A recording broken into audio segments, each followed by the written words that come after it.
Welcome back sa ating channel. Naging mainit nga no sa hindi manu sa mundo ng social media. Talagang hindi nga tinatantanan itong si Martin Romualdez na ito at talagang naglalabasan na nga ang mga ebidensya na patunay na pinapahirapan ang taong bayan at talagang malaki ang kinukulimbat na pera. Kaya naman dapat nang kaladkarin ito sa Senado at imbestigahan na. Kaya naman hindi nakapagpigil ang maraming netizen at nagbigay ng kanilang mga komento tungkol nga ito kay Romualdez. It is good to hear the truth. What about the Okada case, the smuggling cases? In my opinion, it is hard for them to gain credibility to win in the next election. From now on, vote intelligently without vote selling. Delikado General, binibili ang boto ng tao. Pag nakaupo na, doon na tayo mamimiligro. Uhaw ako sa matuwid na governance, iyong kagalang-galang tayo, iyong may respeto sa atin pati dayuhan. In my opinion, the best I trusted Vice President Sara Duterte. Stand up the truth, matapang, mabuhay, go-go. Rita Las Vegas, bakit hindi sila magbigay ng bigas sa Manila?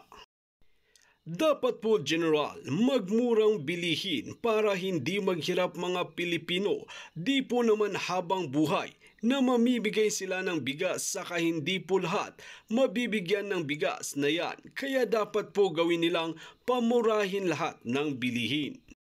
Ang tanong, lahat ba po nabibigyan ng bigas at hanggang kailan? What we need is a stable job and reasonable salary to sustain daily needs. Grabe na ang buhay ngayon, lahat tumataas. Well mga kaibigan, para nga sa karagdagang impormasyon, panoorin nga natin ang buong video. At kung bago ka pa lamang sa aking channel, huwag kalimutan i-click ang subscribe button at notification bell para lagi kang updated sa ating mga bagong video. At para sa sulit viewers natin dyan, maraming salamat sa walang sawang pagsuporta. Pag-usapan natin ngayon itong klarong ebidensya ng ating Speaker of the House, Martin Romualdez.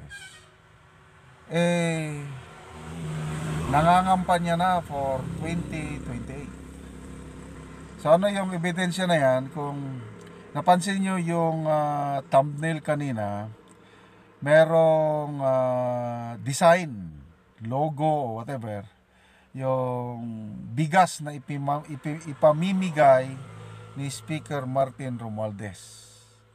So, yung pinakataas, nakalagay MR. Okay. So, yung MR, Malaya Rice. Freedom from Hunger. A project of Speaker Martin Romualdez. Okay. So, makita nyo dyan ha. Ang initial ng speaker is MR.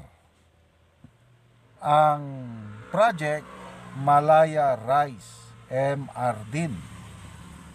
So, magkakaroon ng name recall. Martin Romualdez equals Malaya Rice, Freedom from Hunger. Okay? Di ba? Ang ganda. By the way, pasalamatan natin si Fair Lady, Madam Maharlika.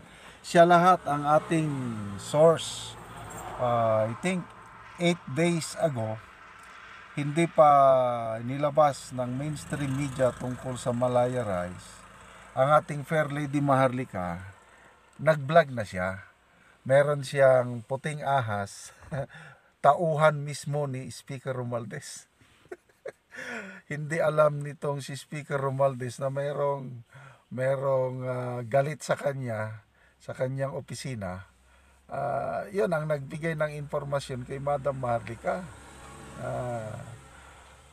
Ma'am, tignan nyo ito, gagawin ito, ganito. So kung ano yung informasyon na sinabi ng puting ahas, nagkakatotoo lahat ngayon. Kaya lalo akong humahanga kay Madam Maharlika. Kasi dahil sa kanya, nalalaman natin ang mga kalukuhan na ginagawa ng administrasyong ito. So, salamat sa mga puting ahas ni Madam Maharlika na palagi walang sawa na nagpapadala ng impormasyon tungkol sa mga ginagawang kalokohan. So, kasi kung nailalabas yung mga kalokohan na yan, napapag-usapan, in a way, nag-iisip ang mga utak ng kalokohan na yan. So, ito, kahit naunahan ni Madam Maharlika, naunahan ng taong bayan na alam na natin beforehand na magkakaroon ng Malaya Rise, Freedom for Hunger, Speaker Martin Romualdez, tinuloy pa rin nila. Kasi nakaplano na yan eh. Ang isang parang na stall o napigilan, yung pasabog o expose ni Madam Maharlika na ang next DA Secretary ay yung si Francisco Tio Laurel Jr. na best friend pala ito ni PBBM, campaign contributor nung nakarang eleksyon, 30 million ang contribution ni Francisco Tio Laurel. Ngayon, siya ang isusunod na DA Secretary kasi ang dami nang nagrereklamo na hindi talaga magandang epekto yung pagiging DA Secretary ni PBBM. So, bumababa na ang satisfaction ratings ng Pangulo dahil sa pagtaas ng presyo ng pagkain, ang pagkain related sa agriculture. Kaya, ayun, pumili sila ng bago. Naunahan ni Maharlika, sinuportahan ng Billionario.com, isang matinong media organization. So, more than 1 week na nung pinaputok itong balitang ito, hanggang ngayon, wala pang confirmation, wala pang denial ang Malacanang. Ibig sabihin totoo. They are just testing the water siguro. Pinapakiramdaman ang reaksyon ng publiko. So far na naman, wala pa silang pronouncement kung itutuloy. Okay, so balik tayo dito sa Malaya Rise. So ito na nga, lumabas na sa mainstream media.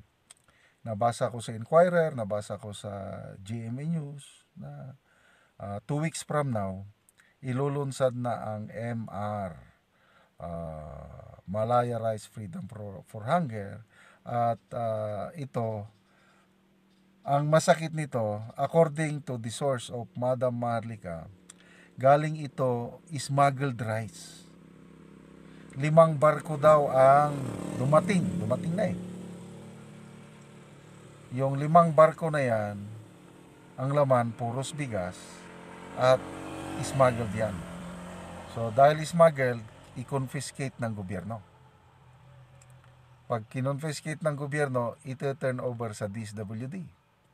So ang DSWD ngayon, ipapamahagi sa mga nangangailangan. O yan na, sumakay na si Speaker Martin Romualdez. Mamimigay na yan starting 2 weeks from now eh. So middle of October hanggang 2028. Asahan natin yan. Bigay ng bigas itong si Speaker Martin Romualdez. Okay. So, in a way, okay rin ito kasi marami talagang naghihirap na Pilipino na nangangailangan ng libreng bigas. Di, matutuwa, ang target nila is 2.5 million indigents. Matutuwa sila. But, ang pagkakaintindi ko ito, minsanan lang magbigay. So wala rin. Ang ibibigay is 15 kilos of rice plus 1,000 pesos cash. Isang buwan lang yun, ubos na. Paano ka magkakaroon ng freedom from hunger? Be? Kaya, ano ito, makikita mo kung sa Bisaya, taphaw, mababaw. It's not sincere. Kung totohanan ang purpose ni Speaker Romualdez, freedom from hunger, bigyan niya ng livelihood. O ano yung kasabihan? Don't just give them fish, but teach them how to fish. itong ginagawa ni Speaker, giving fish, bigay lang ng bigay, wala namang pangkabuhayan na binibigay. So, useless. So, example, itong kung nasusundan nyo ang aking charity vlogs, meron tayong Talaandig Tent City dwellers, tulda lang nakatira. Nung una, halos walang makain, gutom. So, nung una, nagbigay tayo ng bigas, kunting makain. Kaya lang, tinuruan natin silang magtanim. Okay? So, ang pinatanim natin is sayote, kamote, assorted vegetables. Ngayon, nag-aani na sila. Yung unang nagtanim, 6 families, wala nang gutom. Freedom from hunger na kasi ang dami na nilang tanim na sayote at kamote, nagbebenta na. Yun po ang example ng freedom from hunger. Sana, I don't know kung totohanan itong ginagawa ng ating gobyerno, as simple as that. Habang nagtatanim, bigyan mo ng makain. Tapos, isupervise closely. Kasi, pag walang supervision, wala rin. Kaya ako, tinutukan namin ang Talandig Tent City mula Enero hanggang ngayon nakatutok kami. O dahil may close supervision, nagsasucceed yung proyekto dahil inalalayan namin ang mga beneficiaries. Ganyan yan. Ang ating mga kababayan na naghihirap, bigyan mo ng pagkain, pag naubos na, wala na. Ang problema kung minsan yung ugali. Kung may katamaran, ay wala. Magugutom at magugutom ang taong tamad. So, again, balik tayo kay Speaker Romualdez. Smuggled rice. According to Maharlika. Mga ano daw yan mga BFF ni Michael Ma. Yun yung napanood kong vlog ni Maharlika. Siguro itong mga Michael Ma, iba pang smugglers, nag-i-invest na sila sa political career ni Speaker Romualdez para pag nanalo siya, yun. Panahon na para bawiin nila yung suporta nila. Parang ganyan yan. So, ano sa tingin nyo? BP Sara versus Romualdez. Nako, kung ako ang inyong tatanungin, kahit ilang sakong bigas pa ang ipamamimigay ni Martin Romualdez, ilalampas siya ni Inday Sara, BP Inday Sara. Yan ang aking projection. Kaya ako, no worries ako. Bahala si Speaker Romualdez. Magawin niya na ang lahat niyang gawin. Okay lang sa akin yan dahil at least nakakakain yung mga nasa laylayan. But pagdating ng eleksyon, ilalampaso siya, eat my dust. Yan ang halakhak ng ating butihing BP Inday Sara. So maraming kuan noon, yung onion, di ba? Daming nasira. So sayang. Kaya itong nangyayari ngayon, yung smuggled rice, sinimulan na nilang ipamigay yung nakuha sa Zamboanga. 42,000 sacks of rice pinamimigay na. Okay. So, saan yung panluloko dyan? Ganito yung nakita ng ating kasamahan, subscriber. Okay. Yung promise nila, promise ng Pangulo is 20 pesos per kilogram of rice. Maraming naniwala. Lumalabas ngayon, pangako na naipako. Marami ang galit na mga tao sa administrasyon dahil yung pinangakong murang bigas, wala, tumaas pa, lumubo. So, bumababa na ang rating ng Pangulo. Lahat, pati nga BP Sara na apektuhan na. Lahat, double digits ang pagbagsak ng rating sa huling survey. So, kailangan nilang damage control para ipakita na ang gobyernong ito nagmamalasakit. So, paano? Yan na, smuggled rice. halos araw-araw walang pahinga ang Pangulo, nagdi-distribute ng 25 kilogram sack of rice. Well, in a way, maganda naman ito. Kasi natutulungan yung nasa laylayan. Kaya lang, itong subscriber ko, I agree with him, may nakikitang motive.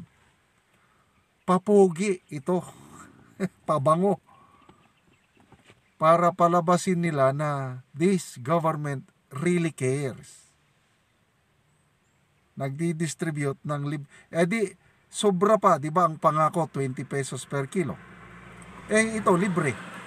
Kung yung mga nakatanggap ng libreng bigas, anong pakiramdam? Talagang tuwan-tuwa yan.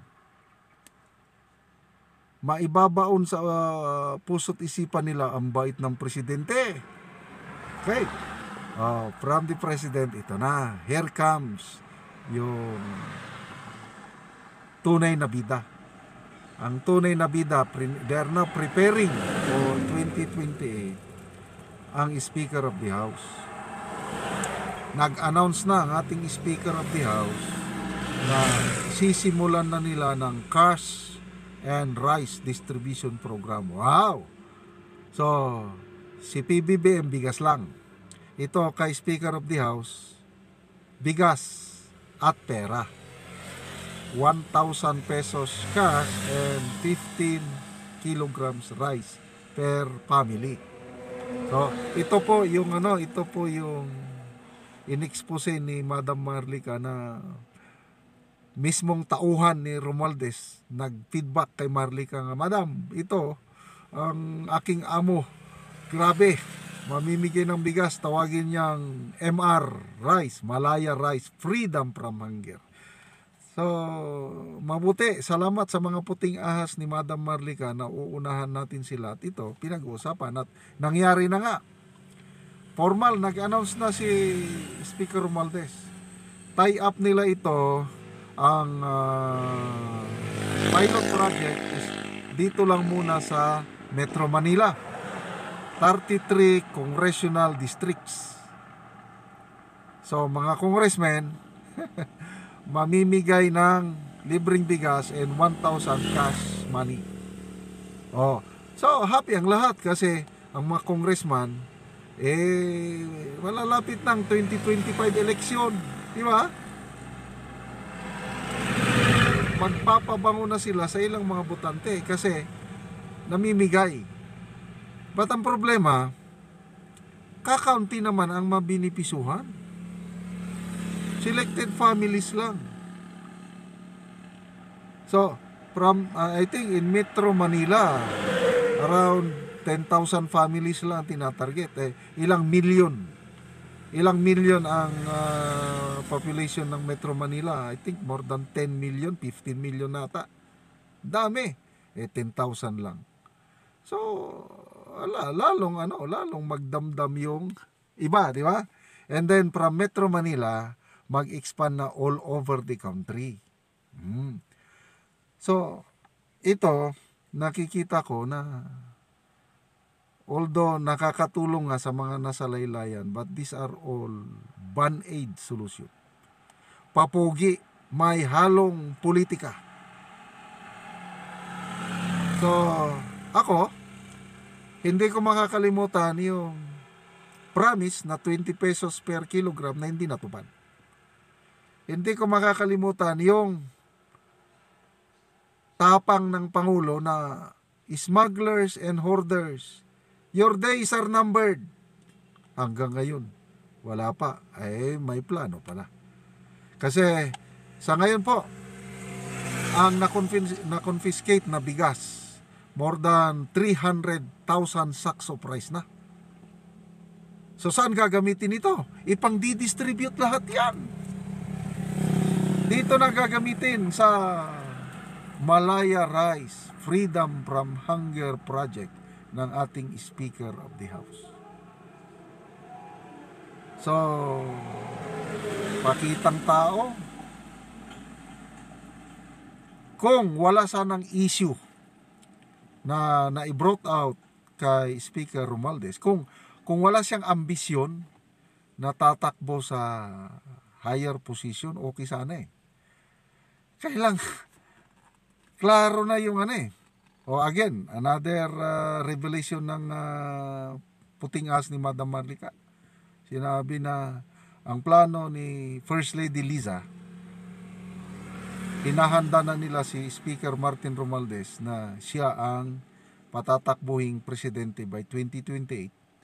And then by 2034, si Congressman Sandro na naman. So, ano na, long range lang ng Marcos, Araneta, Romualdez clan na hahawakan nila ang ating bansa. So, ganyan po. Ano ba yung issue na sinasabi ko? Number one issue. Okay lang sana kung walang $2 million na idinonate ng Speaker of the House sa Harvard. Ano pa? Okay lang sana kung walang Okada issue. So, these are just allegations.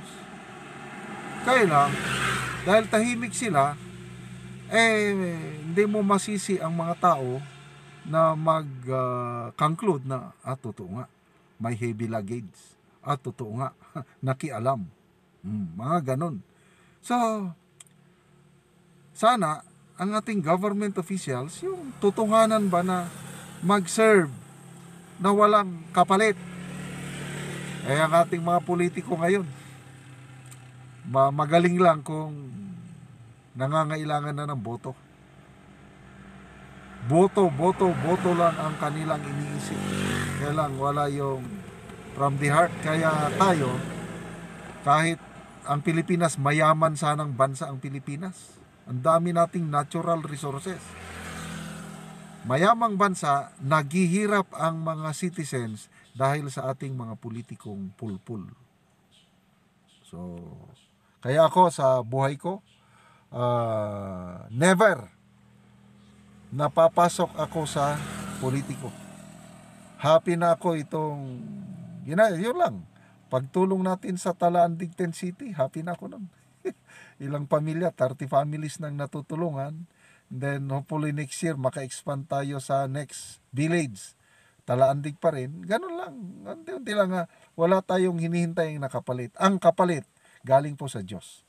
Kasi ang Diyos, sabi niya, hindi siya natutulog kung ano ang ginagawa natin sa mundong ito. Pagdating ng panahon, sabi niya, well done, my faithful servant, welcome to my home. Yun lang, hinihintay ko. Yung topic ng Panginoon na, well done, my good and faithful servant. Dito nga natin mapapatunayan na talagang kinakawawa nila ang taong bayan, lalong-lalo na sa pagmahal ng mga bilihin at talagang ginagamit ito ni Martin Romualdez para sa kanyang kampanya.